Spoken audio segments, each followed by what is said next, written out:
the good food? Excellent, excellent.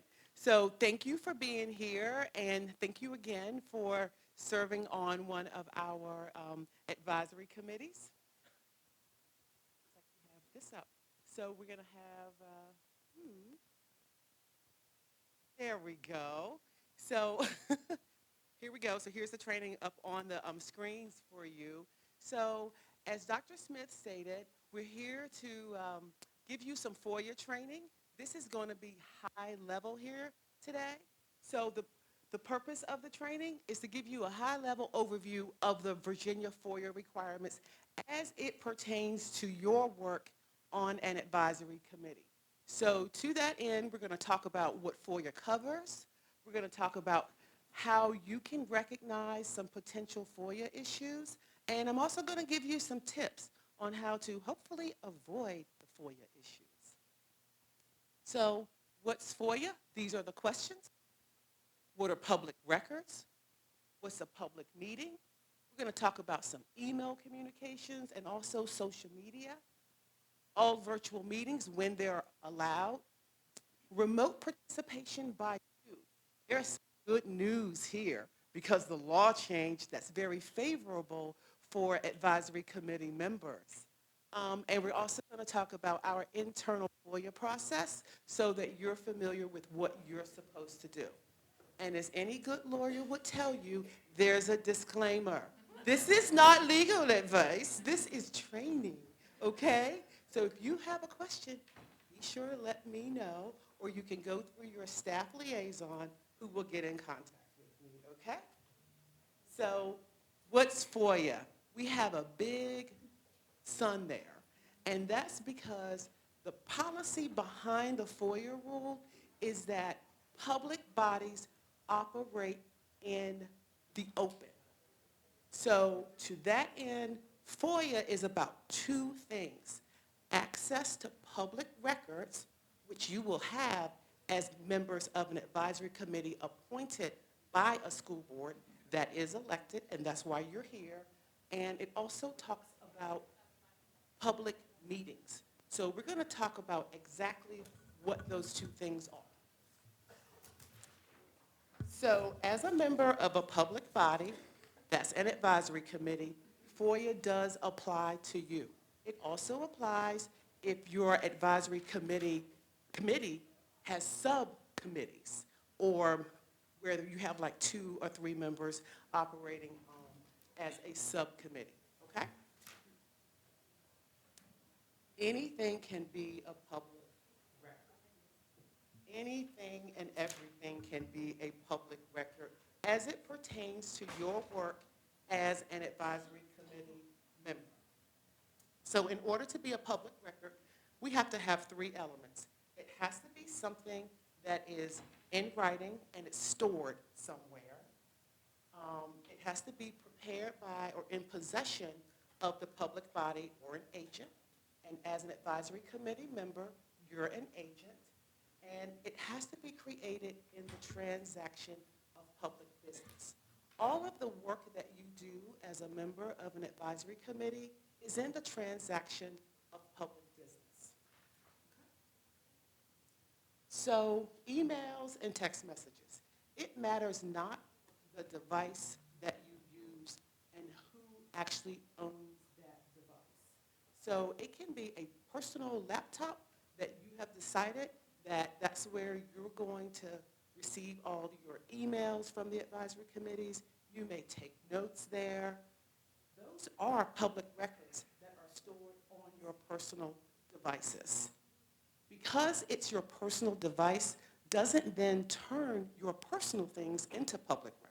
Those things remain personal.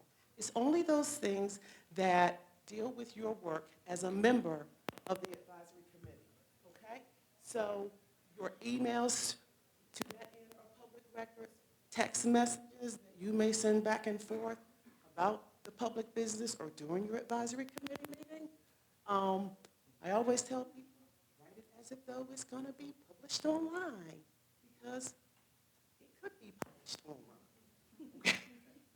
Because people who request items via FOIA, they can do with it whatever they want to. And I have seen things online. So it may be easier for you as a tip just to set up a separate folder where you can move everything into that, because if there is a FOIA request, it'll be easy for you to produce those records. Okay? I can tell you what can't be FOIA. Pick up the phone and have a face-to-face or a voice-to-voice conversation. That can't be FOIA, okay? Because it has to be what? Something in writing. The conversation is not in writing. Okay. So who can request a FOIA? Who can make a FOIA request? Anybody who is a citizen in the state of Virginia, or a newspaper representative, magazine representative, radio, television stations, anybody who does the circulation or broadcast within the state. Those are the people that have a right to make a FOIA request. Why? Any reason. We can't ask why. It's irrelevant. Sometimes people like to make lots of FOIA requests. We just grin and bear it, because it doesn't matter why. If they fit in the who, they have a right to the public record, because we operate in the what? Sunshine, in the open. Okay? What if you get a FOIA request? So there are no magic words. There's no magic form to fill out. Guess what?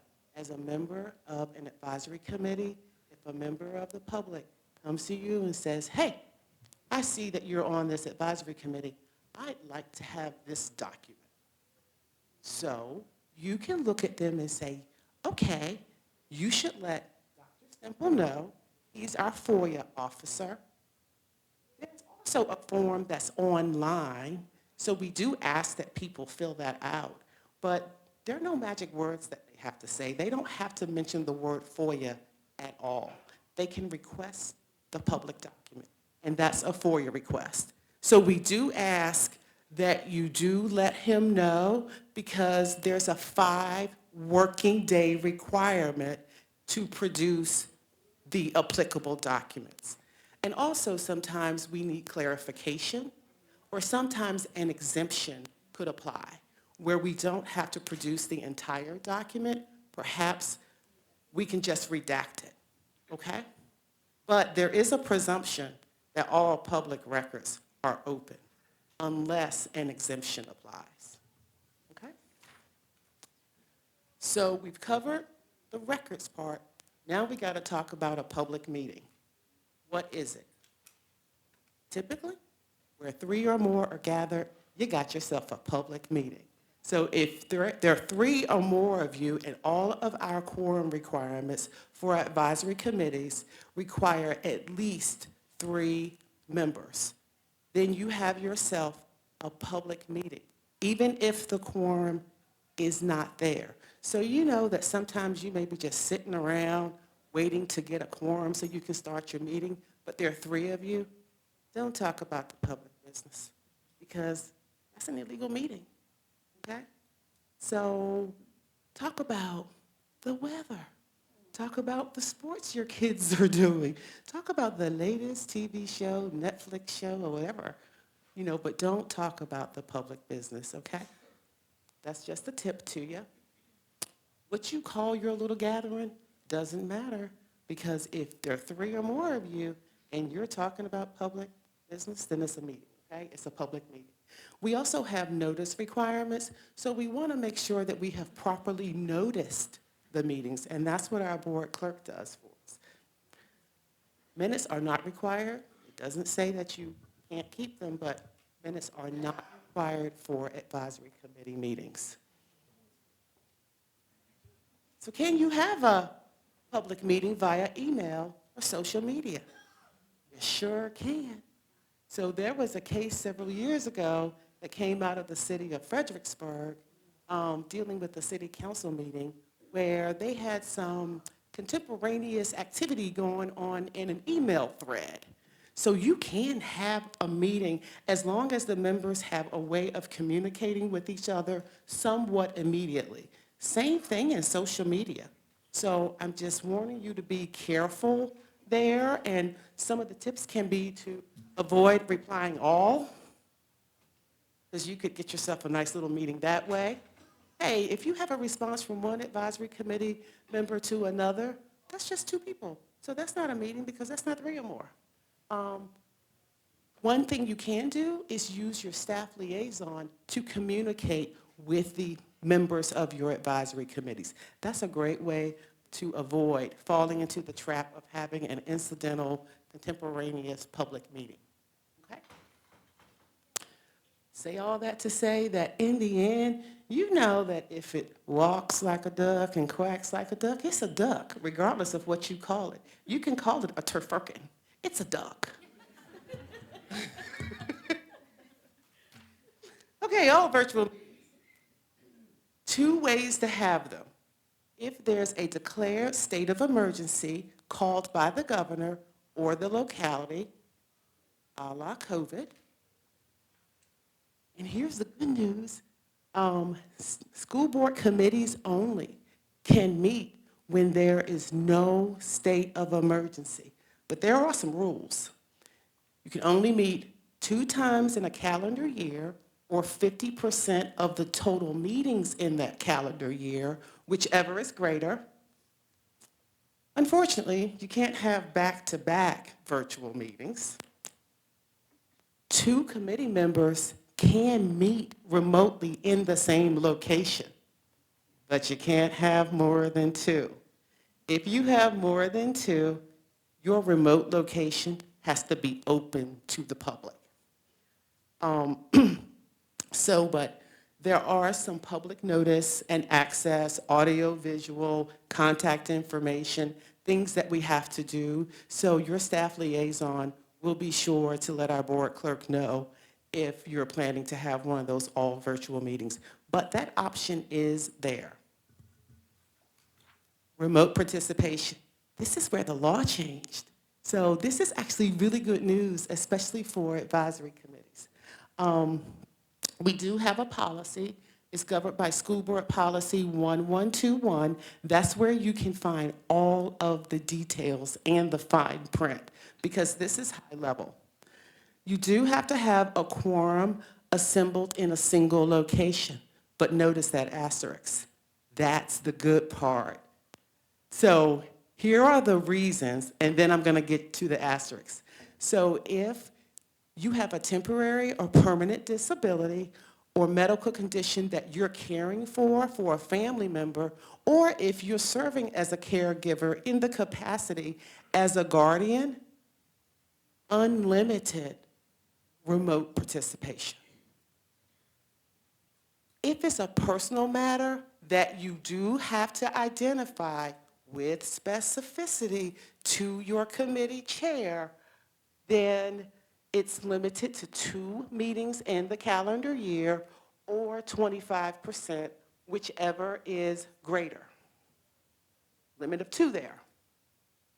If you live 60 miles or more from the meeting location, you get to participate remotely, unlimited. Here's the asterisk that, like, nerdy legal people get excited about. Remote participation due to disability or caregiver responsibilities counts towards the physical quorum. That's like good news. So we're hoping that, we know that people get busy sometimes, and it may be difficult to meet quorum in an advisory committee. So if it happens to be for those reasons, now, of course, I'm not happy that anybody has a temporary or a permanent disability, but it does give everybody, it seems, giving more people the opportunity to participate fully in an advisory committee, which we greatly appreciate that flexibility that came from the General Assembly effective July 1st, 2024. So what's the big deal about all this FOIA stuff? Well, the big deal is that you've seen the newspaper locally. We could have lawsuits. We don't want to intentionally find ourselves in a lawsuit situation. That's why we're doing this training, to be proactive and preemptive, hopefully. So, but the burden is on the school board to prove that it did comply. The school board means advisory committees too. because remember, you're agents of the school board when you're acting as a member of an advisory committee. Failure to follow the FOIA, well, there's, fines and penalties and things like that. Those would be paid from the public coffers, so we don't want to have any of that, okay? FOIA counsel, they are statutorily required, so there is a FOIA counsel in Richmond. If you have questions, you may certainly contact them, or you can contact me, but they are available at any time. They're really nice people. Thank you for your service. Certainly appreciate it. And now we're going to have Dr. Schutz.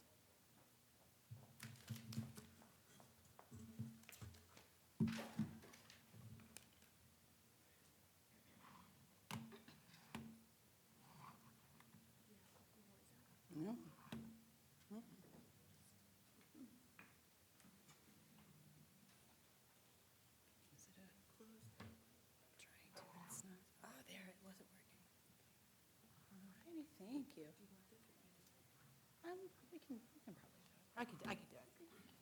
Hi, everyone.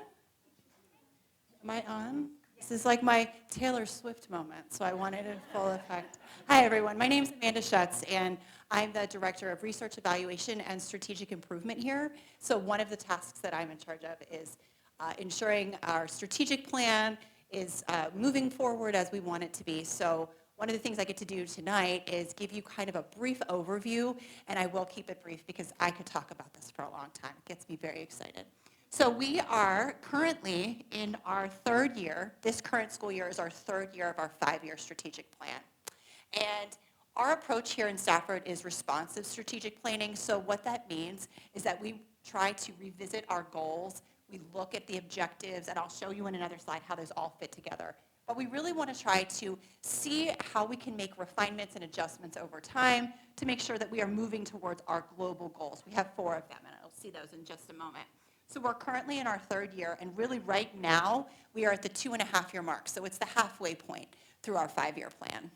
The intention of our strategic plan is that it will guide all of our activities, and it will last through any kind of leadership change or anything else that's going on. These are the major goals that we have outlined and identified, and these are what we're going to be all agreeing to move towards.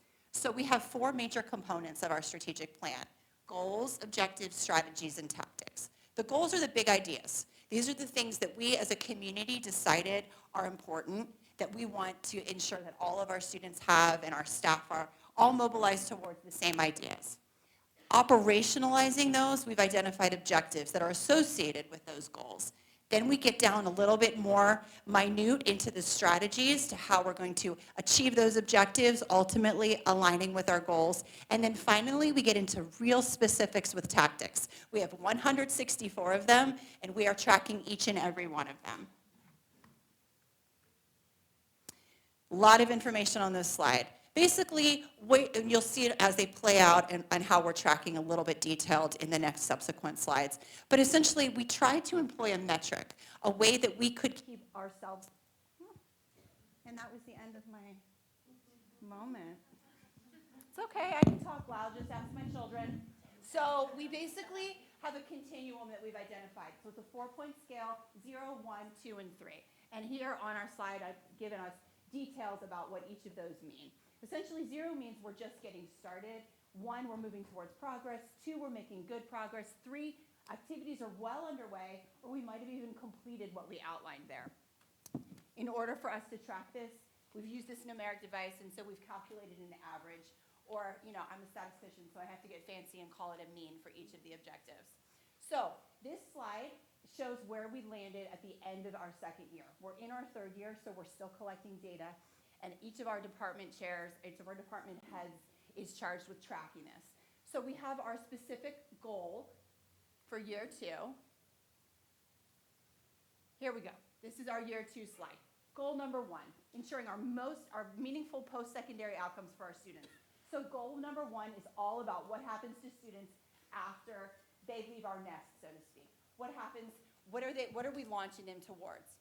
Goal number 2, we're supporting high expectations for academic performance for our students and expanding opportunities. Goal 3, that's about the climate. That's about the experience of people within the buildings, both parents, staff, guardians, teachers, anyone who's involved in our school.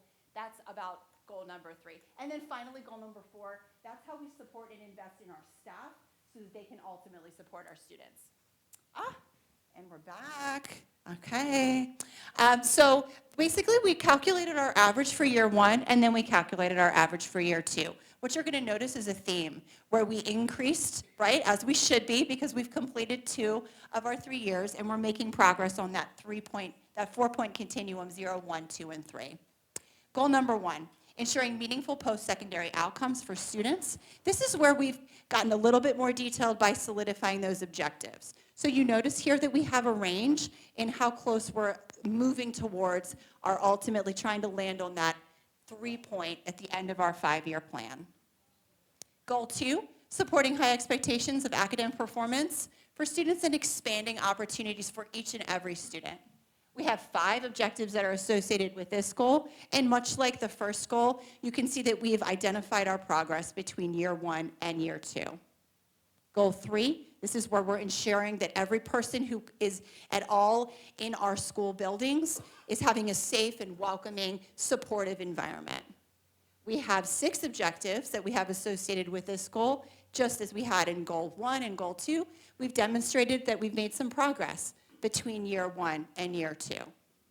And then finally, supporting and investing in all of our staff. 5 objectives here, progress made from year 1 to year 2.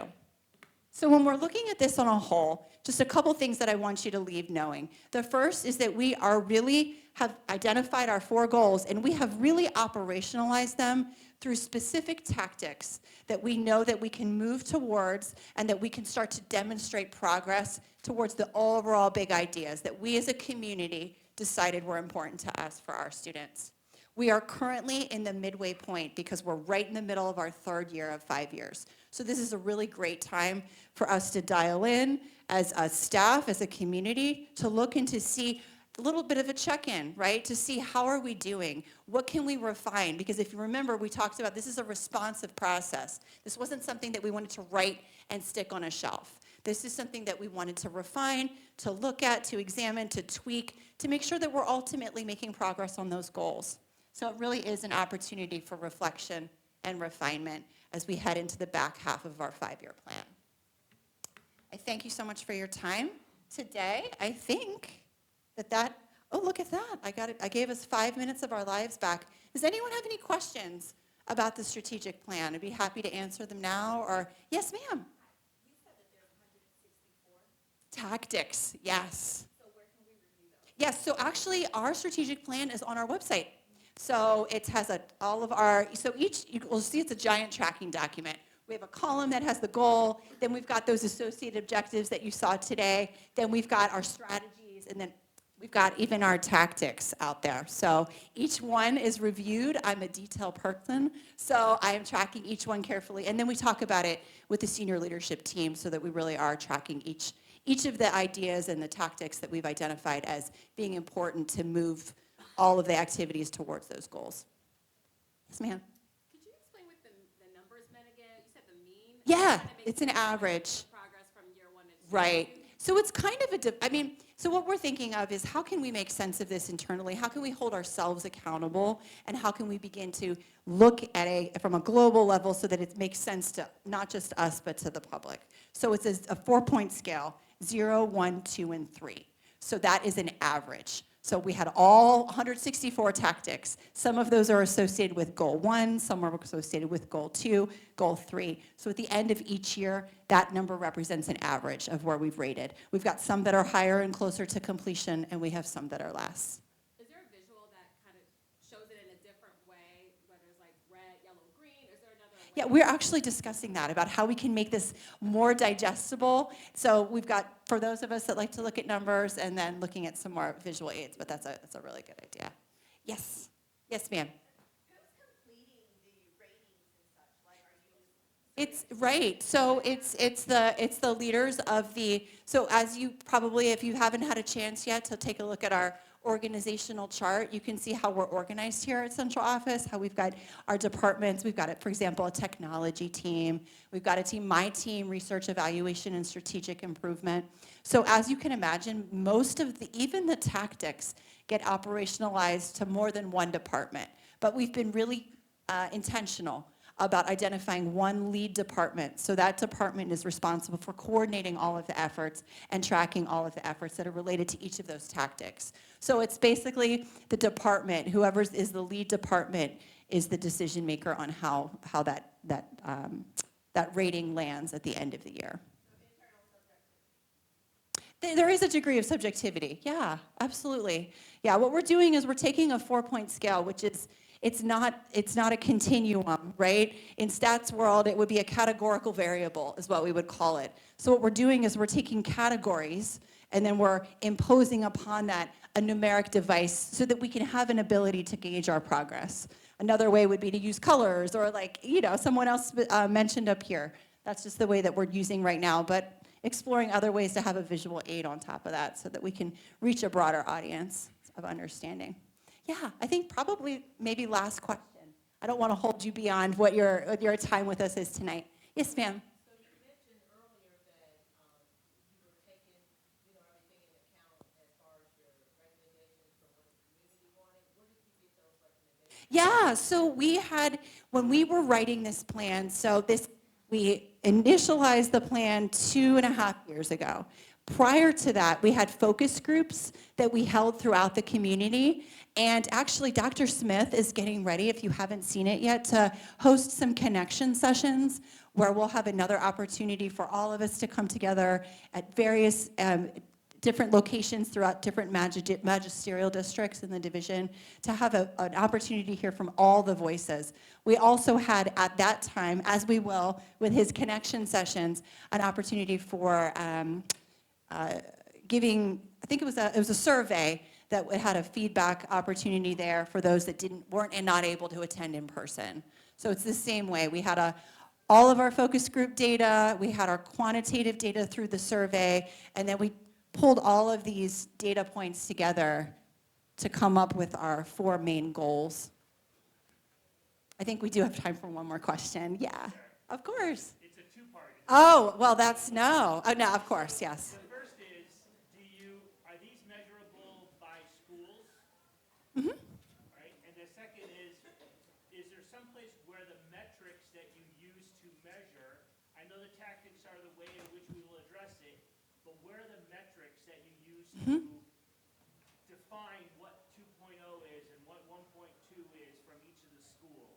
Right. Where is that listed? So what I just showed you, I think that is a 2-parter. So let's address the first part first, which is how do we give the information about how to interpret those numbers. So that's also on the website. It's that 0, 1, 2, 3. They have a label, right, for each of those. But let's get to your bigger question, which is about all of the other data points that inform the rating, right? So these goals, as you saw, are all related to student performance, to school performance in many ways. And we also have the one about climate and the welcoming environment, which we've also operationalized through survey data. So there are data points that underpin each of our tactics. And we are capturing those through we've got folders set up through internally where we're keeping notes as well as supporting artifacts to demonstrate our improvement. So I'm going to choose the goal. Number 3 comes to mind, the safe and welcoming environment. So we developed internally a school climate survey. We validated that survey. We've demonstrated reliability for that survey. Each staff member, parents who are connected to guardians connected to a specific school, as well as our students at the secondary level, all complete those surveys. They are tied to schools. They're operationalized in the schools through their school improvement process, so they're actually used in the schools. But then we look at it too from the strategic side, tracking our strategic plan so that we've got some numeric data there as well. That help address your question, I hope? Okay. And that's just one, right? That's just one of our goals. Each of our goals has all those objectives, 164 tactics. Each of those tactics have data behind them to support the ratings. Well, I thank you so much for your time, and welcome to the team, Team Stafford. We're really glad that you're here.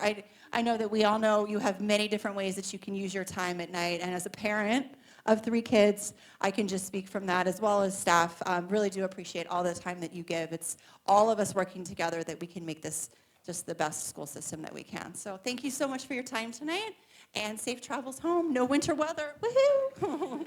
Thank you, everybody.